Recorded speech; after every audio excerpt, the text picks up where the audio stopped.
साथियों, बहुजन समाज पार्टी की राष्ट्रीय अध्यक्ष, देश के सबसे बड़े प्रदेश उत्तर प्रदेश की 4 बार मुख्यमंत्री रही, पूर्व राज्यसभा सांसद, पूर्व लोकसभा सांसद, आज सबकी लोकप्रिय नेता माननीय बहन जी हम सबके बीच में आ गई है। आप लोग ताली में जाके स्वागत कर दो। और साथियों, हम लखनऊ लोकसभा के प्रत्याशी जनाब शरवर साहब से गुजारिश करेंगे कि बहुजन समाज पार्टी की राष्ट्रीय अध्यक्ष माननीय बहन जी को सोने का मुकुट देकर स्वागत करें।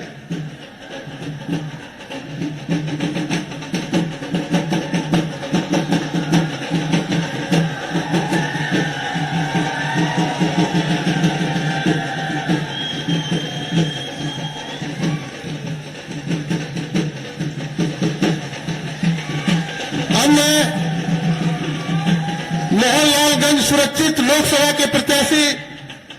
श्री राजेश कुमार उर्फ मनोज प्रधान जी से गुजारिश करेंगे चांदी का हाथी देकर स्वागत करें। आप लोग साइड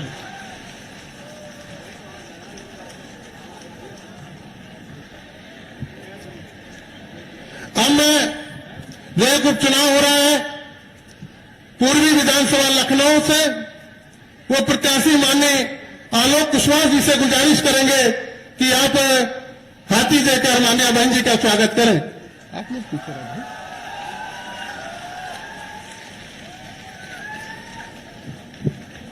हमने बहुत अदब के साथ बहुजन समाज पार्टी की राष्ट्रीय अध्यक्ष माननीय बहन जी से गुजारिश करना चाहते हैं कि हम सबको दिशा निर्देश दें और संबोधित करें।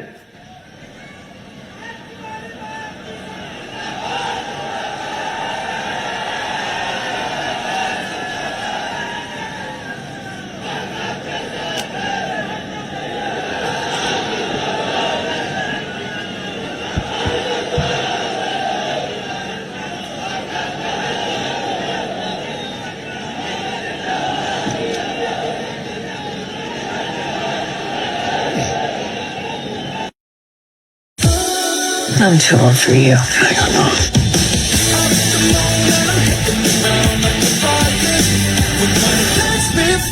You dress? No.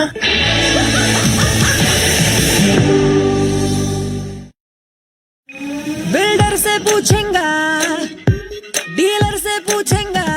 साइड पे पूछेंगा, जाके साइड में पूछेंगा, प्रेफर्ड यूनिट पूछेंगा, when and why I don't अरे कब तक पूछते रहोगे? घर में इन्वेस्ट हो करना 99 एकड़ से ही पूछना।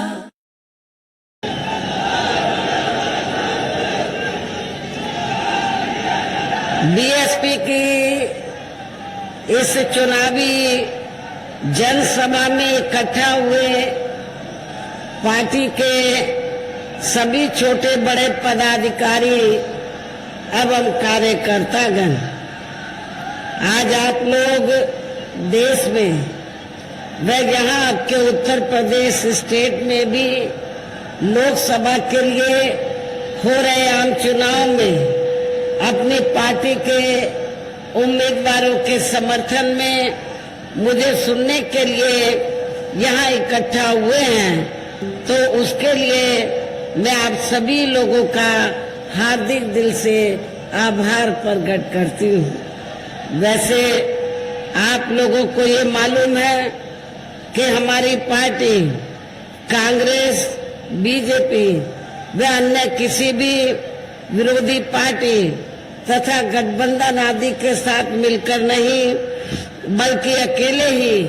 अपनी पार्टी के बलबूते पर पूरी तैयारी व दमदारी के साथ ये चुनाव लड़ रही है। इसके साथ ही हमने टिकट बंटवारे के मामले में भी सर्व समाज के लोगों को उचित भागीदारी दी है, जिनको कामयाब बनाने के लिए अपनी पार्टी के लोग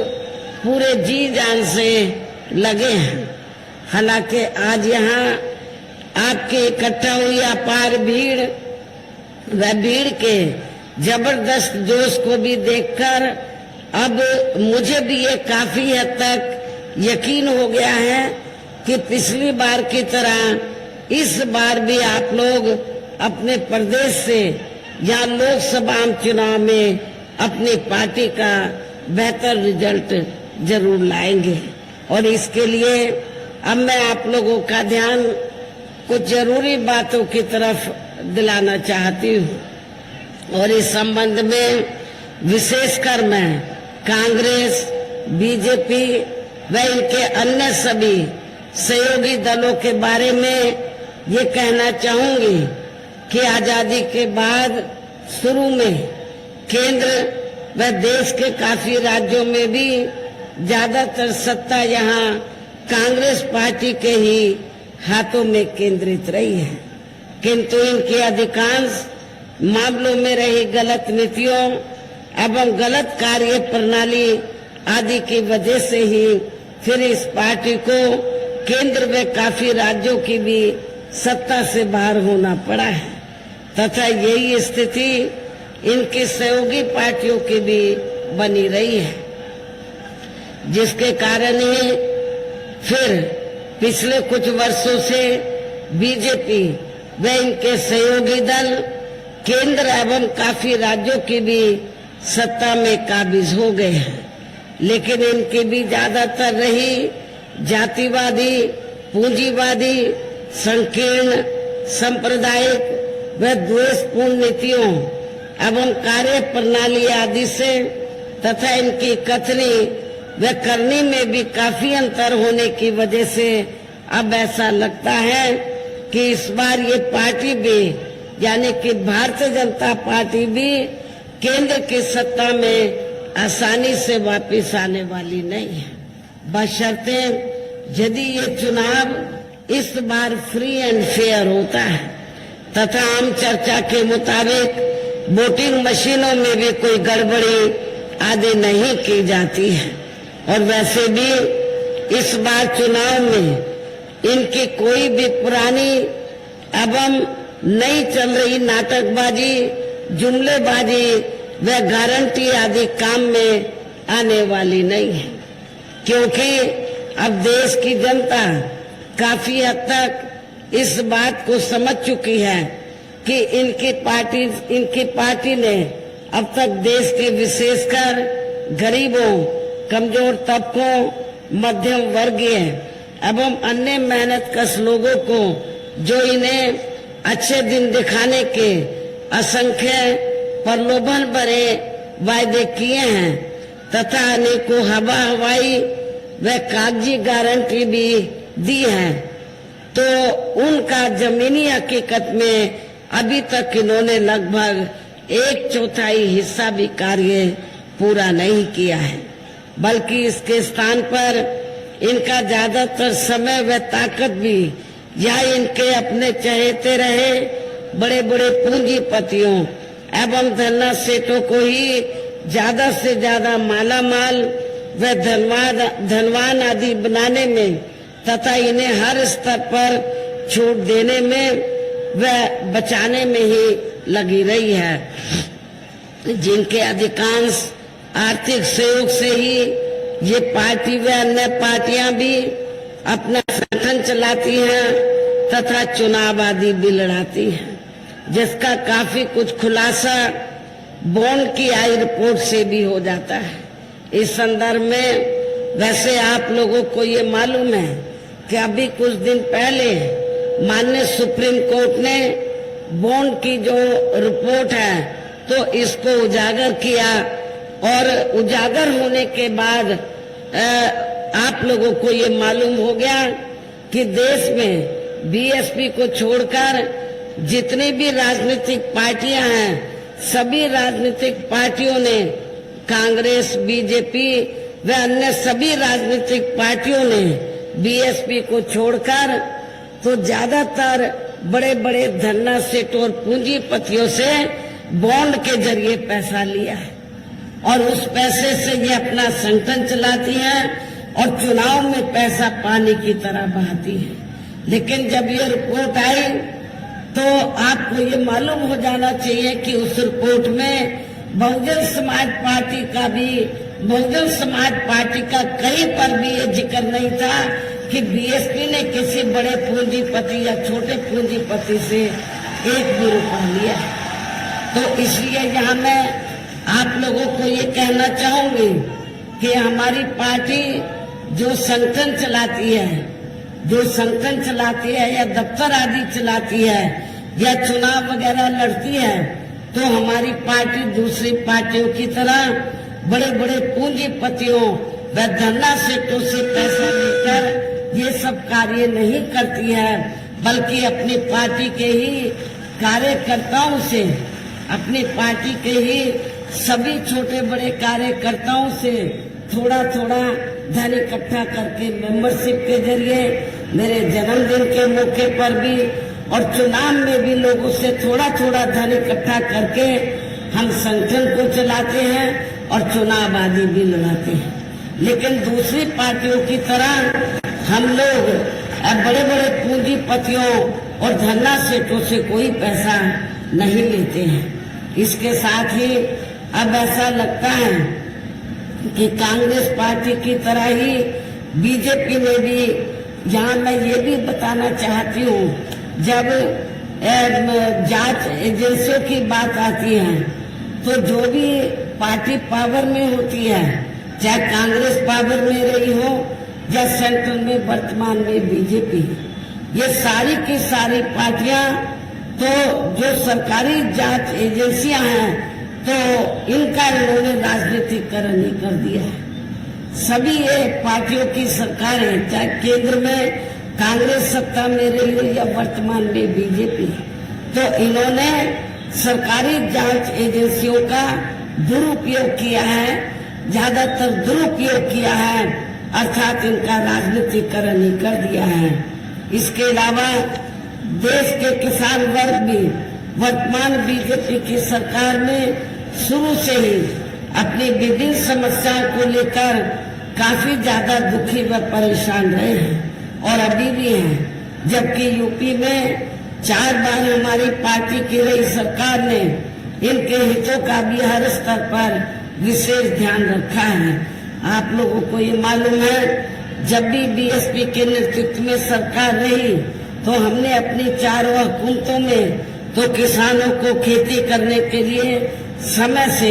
वे सस्ते साधन उपलब्ध कराए हैं और उनकी फसल का भी हमने समय से उचित दाम दिया है। इतना ही नहीं, बल्कि केंद्र में पूर्व की रही कांग्रेसी सरकार की तरह ही वर्तमान भाजपा सरकार में भी इनकी जातिवादी, हीन, सांप्रदायिक एवं पूंजीवादी सोच व नीतियों के चलते ही पूरे देश में सर्व समाज में से खासकर गरीबों, दलितों, आदिवासियों, पिछड़े वर्गों, मुस्लिम एवं अन्य धार्मिक अल्पसंख्यक समाज के लोगों का भी पूर्ण रूप से विकास व उत्थान आदि नहीं हो सका है। और इस संदर्भ में वैसे आप लोगों को ये मालूम है कि यहाँ दलितों, आदिवासियों एवं अन्य पिछड़े वर्गों का सरकारी नौकरियों में वर्षों से अधूरा पड़ा आरक्षण का कोटा भी अभी तक भी पूरा नहीं भरा गया है। विशेषकर एससी व एसटी वर्गों के सरकारी कर्मचारियों का पदोन्नति में आरक्षण भी अब काफी हद तक प्रभावी ही नहीं बना दिया गया है। और आप लोगों को ये भी मालूम है कि जब यूपी में समाजवादी पार्टी की सरकार थी तो श्री अखिलेश यादव ने तो पूरे यूपी में एससी व एसटी वर्गों के सरकारी कर्मचारियों का पदोन्नति में आरक्षण ही बिल्कुल खत्म कर दिया था। और जब इसको प्रभावशाली बनाने के लिए हमारी पार्टी पार्लियामेंट में संशोधन बिल लाई, उस समय कांग्रेस पावर में थी और बीजेपी अपोजिशन में थी। दोनों पार्टियां अंदर मिल गई, अंदर मिलकर तो सपा को आगे करके तो इन्होंने इस विधेयक को, संशोधन विधेयक को पास नहीं होने दिया। लेकिन आज जब चुनाव हो रहा है तो ये सभी पार्टियां, कांग्रेस, बीजेपी, अन्य सभी पार्टियां जो इनको आरक्षण देने की बात कर रही हैं, आरक्षण इनकी वजह से नहीं मिला है, बल्कि परम पूज्य बाबा साहब डॉक्टर भीमराव अंबेडकर की वजह से मिला है। लेकिन इन्होंने उस आरक्षण का पूरा लाभ इनको नहीं दिया है। इसका पूरा लाभ इन्होंने नहीं दिया है। और आपको मैं ये बताना चाहती हूँ कि जब बाबा साहब डॉक्टर अंबेडकर पहले लॉ मिनिस्टर बने तो बाबा साहब डॉक्टर अंबेडकर ने, उस समय कांग्रेस पावर में थी, तो बाबा साहब डॉक्टर अंबेडकर ने पंडित जवाहरलाल नेहरू एंड कंपनी के लोगों को ये कहा कि SC/ST का जो आरक्षण का कोटा है वो पूरा नहीं भरा जा रहा है, इसको भरा जाए। और जो अति पिछड़े वर्ग के लोग हैं तो उनको भी SC/ST का आरक्षण देने के लिए कमीशन बैठाया जाए, लेकिन कांग्रेस इसके लिए तैयार नहीं हुई। और नतीजा क्या हुआ, फिर बाबा साहब डॉक्टर अंबेडकर को तो लॉ मिनिस्ट्री से इस्तीफा देना पड़ा। और जब केंद्र में श्री BP सिंह के नेतृत्व में सरकार बनी और मंडल कमीशन की रिपोर्ट लागू की गई थी, तो उस समय अकेले कांग्रेस नहीं, बीजेपी, इन सारी पार्टियों ने अति पिछड़े वर्ग के लोगों के लिए जब ये मंडल कमीशन की रिपोर्ट लागू की गई रिजर्वेशन देने के मामले में, तो इन्होंने इसका डटकर विरोध किया था। तो कहने का तात्पर्य यह है कि चाहे कांग्रेस है, बीजेपी है या अन्य विरोधी पार्टियां हैं, इनकी मानसिकता इन वर्गों के प्रति जो जातिवादी मानसिकता वो बदली नहीं है। लेकिन चुनाव में इतनी बड़ी बड़ी बातें ये लोग करते हैं जैसे ये बड़े हितैषी रहे हैं, ये हिमायती रहे हैं, लेकिन जब ये पावर में रहते हैं तो ये उल्टा काम करते हैं। ये उल्टा काम करते हैं, उसका फायदा पूरा नहीं देते हैं। साथ ही केंद्र व राज्यों में भी विरोधी पार्टियों की रही सरकारों में इन सभी वर्गों को प्राइवेट सेक्टर में आरक्षण दिए जाने की व्यवस्था किए बिना ही इनके सरकारों के ज्यादातर सरकारी कार्य अब प्राइवेट सेक्टर के जरिए ही इनके बड़े बड़े पूंजीपतियों व धन्ना सेठों आदि को ही दिए जाने के कारण अब इनको पूरे देश में आरक्षण का बहुत कम ही लाभ मिल पा रहा है। इसी प्रकार इनका अन्य और मामलों में भी शोषण व उत्पीड़न आदि होना अभी तक भी बंद नहीं हुआ है। इनके साथ साथ मुस्लिम व अन्य धार्मिक अल्पसंख्यक समाज के लोगों की भी हालत हर स्तर पर यह काफी ज्यादा खराब व दयनीय ही बनी हुई है, जिसका काफी कुछ खुलासा सच्चर कमेटी की रिपोर्ट में भी किया गया है। इतना ही नहीं बल्कि पिछले कुछ वर्षों से केंद्र एवं अधिकांश राज्यों में भी बीजेपी व RSS की सरकारों के चलते हुए अब इनका विकास एवं उत्थान आदि होना भी काफी हद तक बंदशाही हो गया है। आए दिन इन पर खासकर हिंदुत्व की आड़ में हो रही जनजाति भी यह काफी ज्यादा चरम सीमा पर पहुंच चुकी है। इनके साथ साथ अपर कास्ट समाज में से विशेषकर गरीब लोगों की भी हालत हमें कोई खास अच्छी नजर नहीं आती है। इनकी गलत कृषि नीतियों के कारण किसान वर्ग भी आए दिन आंदोलित ही रहता है। साथ ही इनके गलत आर्थिक नीतियों की वजह से देश की अर्थव्यवस्था पर भी इसका काफी बुरा प्रभाव पड़ा है, जिससे यह विशेषकर छोटे एवं मध्यम वर्गीय व्यापारी वर्ग भी काफी ज्यादा दुखी व परेशान है। और अब केंद्र में पूर्व की रही सरकारों की तरह ही वर्तमान भाजपा सरकार में भी यहाँ पूरे देश में गरीबी, बेरोजगारी एवं महंगाई आदि भी लगातार काफी ज्यादा बढ़ रही है। देश में हर स्तर पर फैला भ्रष्टाचार भी हर अभी तक खत्म नहीं हुआ है। ऐसे में अब आप लोगों को देश में हो रहे लोकसभा चुनाव में कांग्रेस, बीजेपी व इनकी सहयोगी पार्टियों को भी केंद्र की सत्ता में आने से जरूर रोकना है। जिनके गलत नीतियों व गलत कार्य प्रणाली को आप लोग काफी हद तक आजमा भी चुके हैं। ऐसी स्थिति में अब ये विरोधी पार्टियां इस चुनाव में भी किस्म किस्म के साम, दाम, दंड भेद आदि अनेकों हथकंडे इस्तेमाल करके केंद्र की सत्ता में आने की पूरी कोशिश में लगी हैं, जिनसे अपनी पार्टी के लोगों को हर स्तर पर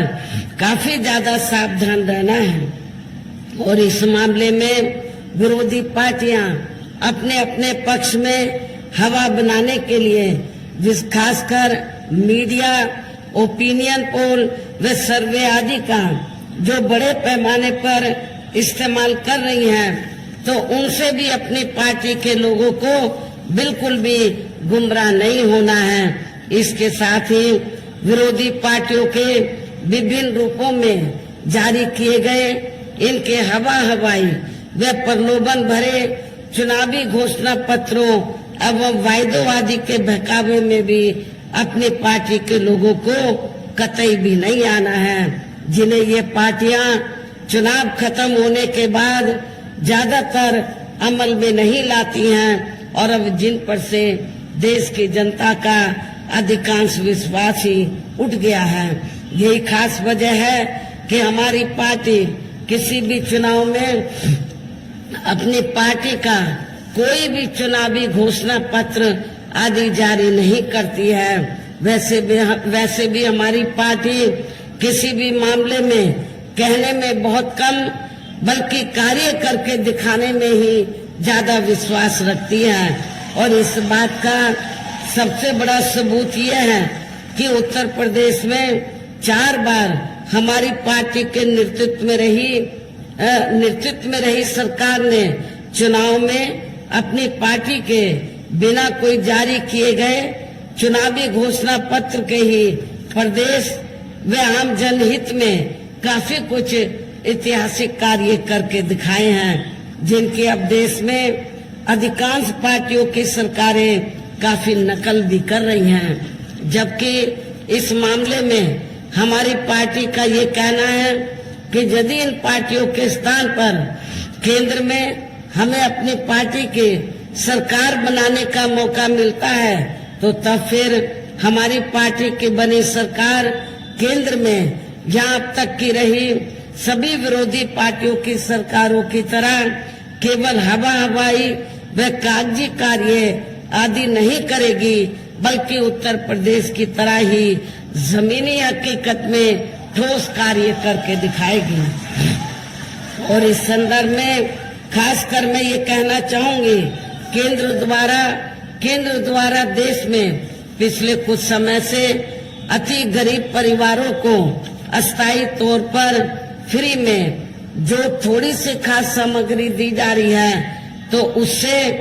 इनका स्थायी तौर पर भला होने वाला नहीं है। इससे इनका स्थायी तौर पर भला होने वाला नहीं है। लेकिन बीजेपी और आरएसएस के लोग ये सब करके ऐसा इंप्रेशन देते हैं, बीजेपी वाले, आरएसएस के लोग और केंद्र की सरकार श्री नरेंद्र मोदी जी भी ऐसा इंप्रेशन दे रहे हैं जैसे ये लोग अपनी जेब से गरीब लोगों को फ्री में राशन दे रहे हैं, जबकि इसमें सच्चाई नहीं है, इसमें हकीकत नहीं है। क्योंकि मैं आप लोगों को ये बताना चाह रही हूँ, आप लोगों को जो थोड़ा सा फ्री में राशन दिया जा रहा है और उसके बदले में ये गांव में जाकर जब चुनाव होता है तो क्या बोलते हैं कि आपने बीजेपी का, केंद्र की सरकार का नमक खाया है, आपको हलाल करना चाहिए, इसके बदले में वोट देना चाहिए। लेकिन ऐसा नहीं। आप लोगों को मैं ये बताना चाहती हूँ, आप लोगों को जो भी राशन फ्री में दिया जाता है तो वो कोई केंद्र की सरकार अब फ्री में नहीं, वो अपनी जेब से नहीं, बीजेपी वाले आरएसएस के लोग अपनी जेब से नहीं, बल्कि आप लोग जो देश की जनता जो टैक्स देती है, उस टैक्स से जो पैसा आता है, उसी पैसे से आप लोगों को फ्री में ये राशन दिया जाता है।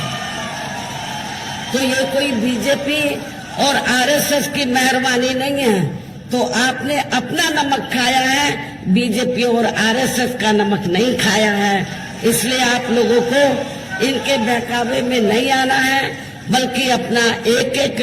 वोट आप लोगों को इनके अपनी पार्टी को ही देना है। और वैसे भी जो गरीब लोगों की ये जटिल समस्या है, देश में हर हाथ को काम देने से केवल दूर हो सकती है, जिसकी तरफ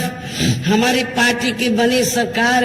विशेष ध्यान देगी। साथ ही देश में पिछले कुछ वर्षों से आए दिन बढ़ रही गरीबी, बेरोजगारी व महंगाई आदि से भी जनता बहुत ज्यादा दुखी व परेशान है, जिसे भी आर्थिक नीतियों में तब्दीली करके जरूर दूर किया जाएगा। खासकर हिंदुत्व की आड़ में पिछले कुछ वर्षों से विशेषकर मुस्लिम समाज के लोगों का द्वेष की भावना से जो इनका काफी ज्यादा शोषण व उत्पीड़न आदि किया जा रहा है, तो इसे भी जरूर रोका जाएगा। और ये सब हमने अपनी यूपी की रही सरकार में करके भी दिखाया है। हमारे यूपी के लोगों को मालूम है, लखनऊ के लोग भी अच्छी प्रकार से जानते हैं कि जब जब उत्तर प्रदेश में बीएसपी के नेतृत्व में सरकार रही है, तो मेरी चारों हुकूमतों में कोई भी हमने हिंदू मुस्लिम दंगा फसाद नहीं होने दिया था। इसके अलावा हमने यूपी में सर्व समाज में से गरीब एवं बेरोजगार लोगों को बेरोजगारी भत्ता आदि न देकर उन्हें बड़ी तादाद में रोटी रोजी के साधन भी उपलब्ध कराए हैं, जो अब ये कार्य भी अधिकांश ठंडे ही पड़े हैं, जिनको फिर केंद्र में बीएसपी की सरकार बनने पर प्राथमिकता दी जाएगी। कहने का तात्पर्य यह है कि देश में इस समय हो रहे लोकसभा चुनाव में विरोधी पार्टियों के जारी किए गए इनके हवाई व प्रलोभन भरे चुनावी घोषणा पत्रों आदि के बहकावे में अब यह खासकर देश के अति गरीबों, मजदूरों, बेरोजगारों एवं अन्य मेहनतकश लोगों को बिल्कुल भी नहीं आना है। और अब इन्हें ऐसी सभी विरोधी पार्टियों को हर हालत में केंद्र की सत्ता में आने से जरूर रोकना है, जिनकी कथनी व करनी में काफी अंतर रहा है तथा जिन्हें ये लोग बरसों से आजमा भी चुके हैं। ऐसे में अब मेरा यही कहना है कि आप लोगों को अपने खुद के व अपने प्रदेश एवं देश के भी हित में अपने वोटों को या कांग्रेस, बीजेपी व अन्य विरोधी पार्टियों को न देकर केवल अपनी एकमात्र हितैषी पार्टी बहुजन समाज पार्टी को ही देना है, जो ये पार्टी उत्तर प्रदेश की तरह ही केंद्र में भी अपनी पार्टी की सरकार बनने पर फिर पूरे देश में जहां अपनी पार्टी की सर्वजन हिताय व सर्वजन सुखाय की नीतियों पर आधारित ही सरकार चलाएगी। इसके साथ साथ केंद्र से जुड़ी आपके क्षेत्र की जो भी यहाँ स्थानीय समस्याएं होंगी, तो उन्हें भी फिर दूर करने का हर संभव पूरा प्रयास किया जाएगा। वैसे आप लोगों को ये मालूम है कि खास तौर से लखनऊ के लोगों की, अवध के क्षेत्र के लोगों की लंबे अरसे से ये डिमांड रही है कि अवध को अलग से स्टेट बनाया जाए। जब केंद्र में हमारी पार्टी पावर में आएगी तो अवध क्षेत्र को अलग से स्टेट बनाया जाएगा, जिसमें लखनऊ भी आ जाता है। और यहाँ मैं ये भी कहना चाहती हूँ कि जब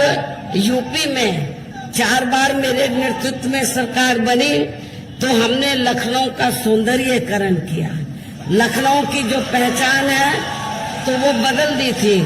पहले लखनऊ आते हुए लोग सोचते थे कि क्या है लखनऊ में, लेकिन जब यूपी में लोग आते हैं पूरे देश से, दुनिया से, तो सबसे पहले वो यही कहते कि हमें लखनऊ जाना है। हमने सड़कें ठीक करवाई, हमने स्मारक स्थल ठीक कराए, हॉस्पिटल बनवाई, नई जेल बनवाई, क्या नई कार्य हमारी सरकार ने किए। साथ ही जहाँ गरीबों, मजदूरों, बेरोजगारों, कर्मचारियों,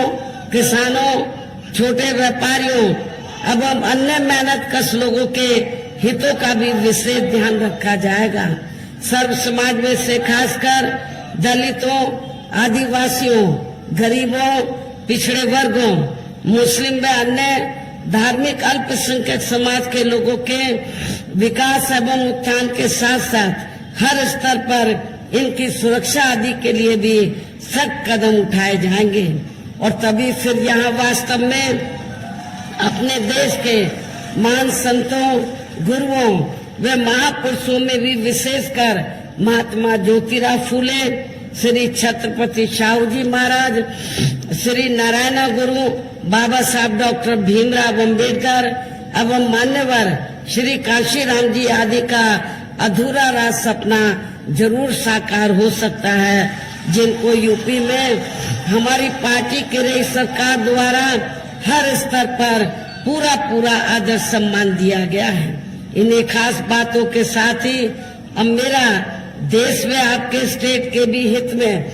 यही कहना है कि हमारी पार्टी ने यहाँ जिनको भी लोकसभा चुनाव के लिए मैदान में उतारा है, आपके इस क्षेत्र के जिन लोगों को भी लोकसभा चुनाव के मैदान में उतारा है, जो आपके सामने मंच पर भी मौजूद हैं, तो उन्हें आपको जरूर कामयाब बनाना है, जिसके लिए यहाँ पार्टी के सभी स्तर के छोटे बड़े पदाधिकारी एवं कार्यकर्तागण आदि पूरे जी जान से लगे हैं। और अब अंत में मेरा यही कहना है, आप लोगों को वोट पड़ने वाले दिन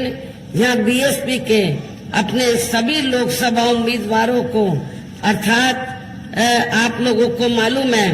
कि लखनऊ लोकसभा की सीट से तो हमारे काफी लोकप्रिय पार्टी के हमारे नेता मुस्लिम समाज से जो ताल्लुक रखते हैं, श्री सरवर मलिक को हमने चुनाव के मैदान में उतारा है। मोहनलालगंज सुरक्षित लोकसभा की सीट से श्री राजेश कुमार उर्फ मनोज प्रधान को हमने चुनाव के मैदान में उतारा है। रायबरेली लोकसभा की सीट से श्री ठाकुर प्रसाद यादव को,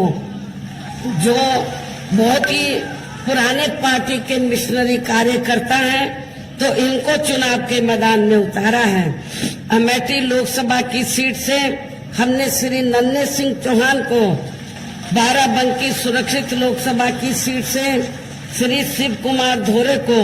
विधानसभा लखनऊ जो पूर्व है यहाँ से हमने श्री आलोक कुशवाहा को हमने चुनाव के मैदान में उतारा है। मेरी आप लोगों से पुरजोर अपील है कि बहुजन समाज पार्टी के ये जो प्रत्याशी आपके सामने खड़े हैं, तो आप लोगों को बीएसपी का जो चुनाव चिन्ह हाथी है, हाथी चुनाव चिन्ह के सामने वाले बटन को दबाकर इनको आप लोगों को कामयाब बनाना है, भारी वोटों के अंतर से जरूर जिताना है। इस खास अपील के साथ ही अब मैं अपनी बात यही समाप्त करती हूँ। जय भीम, जय भारत।